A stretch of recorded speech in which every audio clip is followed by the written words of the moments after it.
Hey YouTube, Mark Hoffman here, and today I want to show you a very special Wenger knife, and that is this knife right here. This is the Galahad.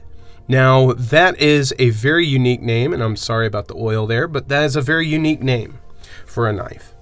And you're probably wondering, well, why'd they name it that? Well, this is actually part of the Dynasty series that was introduced into the Wenger lineup in 1983.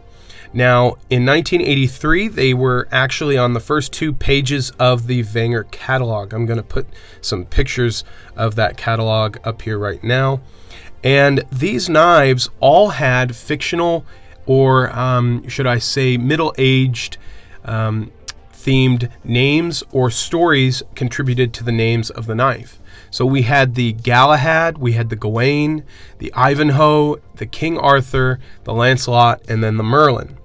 And you should be seeing a few more pictures here of some of those knives, and they all had different tool sets to them. Now, this particular one is the Galahad, and the Galahad actually had the Packlock to it. So the Packlock had this button release here, and this button releases the locking blade, and there you go. So this is essentially a 85 millimeter like climber, but it has a locking blade to it. Now, one of the most unique things about these knives were that they came in so many different colors. I'm actually going to put up some pictures here of some of the other colors that they had, and they had green and they had red, and then they also had the black. So the black is the more common of the 3 colors, but these knives were very, very unique knives. They all had different tool sets, different names to them, but not only that, but the scales were made out of aluminum. So these scales are aluminum scales, not your plastic scales. And what that does to this knife is it actually gives it a weight to it, a real quality feel that even Victorinox doesn't really have, because the scales here are actually made out of metal. So what will we have here? We have our main blade, which is locking. Then we have our nail file here, a nail cleaner. Then we have a set of scissors here with the patented spring. And then we have a cap lifter and screwdriver with the patented locking mechanism in there. And then we also have the Wenger can opener. Then on the back, and I'm going to close this blade up, on the back here we have the corkscrew, and then we have the Wenger style reamer. And for me personally, this knife was such a surprise. I actually got this in a knife lot.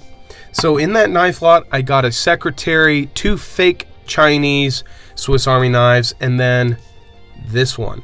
This is a 1960s, late 1960s, or maybe even late, not 1960s, I'm sorry. It's probably a late 70s Victorinox Huntsman. Now, it will need to be cleaned up. I'm probably going to go and do that after this video, but the springs on this side are tight because the liners here have been pressed together, but the seller didn't notice that it had a saw. So when I saw this, I actually thought it was a climber, and he didn't supply very many pictures to it, but when I got it in the mail, I was very happily surprised that it had a saw. Then it has the older 5-turn corkscrew, and then it has the older style reamer with the notch in the end there. And this was really a treat to be able to get this and also a Galahad. I couldn't believe that I found this, and I'd never heard of these at all. And one of the things that I like about it is it doesn't have a key ring. But this one I'm actually going to be probably keeping in my private collection because these are very hard to find. You really cannot find these. And this one's in a little rough shape. The scales are kind of worn out, but finding one of these in a very good conditioned state is very hard, and the most part about it is that these scales are made out of aluminum. Thought you guys would enjoy seeing this, so till the next one, I'll talk to you guys later. Bye-bye.